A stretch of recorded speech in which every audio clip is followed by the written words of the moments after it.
So, is Germany really the best place in the world to raise a queer family? That's the question my husband Martin and I keep asking. We're an American-German couple living in Bavaria, and early next year, we're finally becoming dads through surrogacy in California. Our baby will be born there, but we'll raise him here in Germany. As the due date gets closer, the excitement grows, but so do the questions.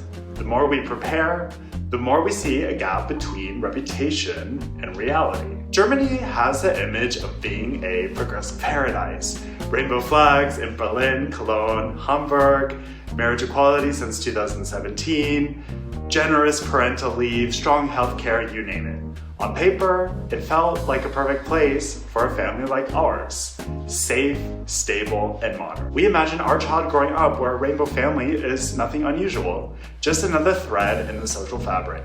And in many ways, that dream is real, until you look closer at how the law actually defines family. To be fair though, Germany has achieved a lot. Marriage equality is law. Since November 2024, the Self-Determination Act lets transgender and non-binary people change name and gender without court procedures.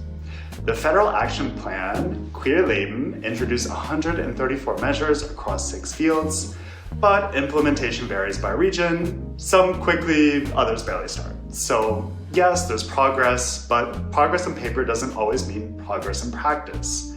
Sometimes it feels like the spirit of equality is sprinting ahead, while the law is still tying its shoes. So here's where our story meets Germany's paradox. Surrogacy is illegal in Germany, which is why our child will be born in California, where surrogacy is legal, regulated, and protected. Before birth, we obtained a pre-birth order naming both of us as the legal parents. Our names appear on the US birth certificate from day one. But when we return to Germany, our parentage doesn't automatically transfer. We must apply for formal recognition under paragraph 108 of the FamFG at a German family court. The court reviews the US judgment for compatibility with German public policy. If recognized, the local Standesamt can re-register the birth, the Nachbeurkundung, with both of us as parents. That's the good part. The frustrating part, it isn't automatic. Expect certified translations, varying local procedures, and timelines that often stretch from 3 to 6 months. Sometimes it's quicker, sometimes not. And during that waiting time, you feel the distance between the legal acceptance and emotional reality. Imagine holding your newborn, changing diapers, planning the first vaccinations, all while not being equal in your child's paperwork. We're lucky to have a strong Californian court order. Many families don't. Couples from other jurisdictions or those relying only on a foreign birth certificate still face stepchild adoption to confirm equality. Reform has begun, but it's uneven. In May 2025, the Bundesrat urged automatic co-motherhood for married women couples who use donor sperm, finally ending stepchild adoption for 2-mother families. For male couples, nothing changes. Surrogacy remains banned, and recognition continues to depend on foreign court rulings like ours. Equality still stops at gender lines. That's the paradox we live with. Celebrated publicly, questioned legally. We belong, but only conditionally. If you're a rainbow family navigating surrogacy recognition in Germany, especially the paragraph 108, share your experience below.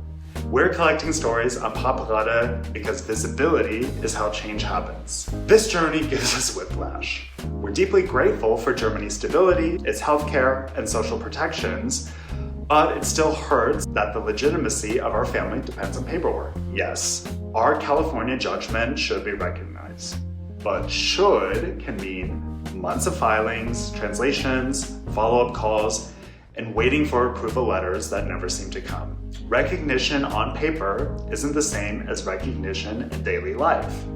It's not only bureaucracy, it's about belonging. It's the difference between feeling accepted and feeling tolerated. Sometimes we think ahead. School forms, doctor visits, travel documents, each one could reopen the question of who counts as a parent.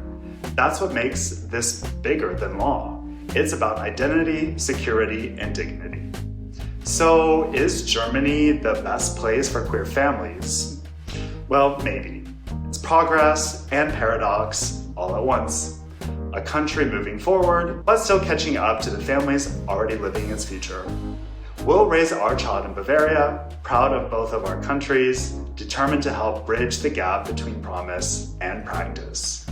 If you want to follow our story, from our California surrogacy to life as two dads in Bavaria, subscribe to Papaarade. Together, we're building visibility for families the law hasn't fully caught up to.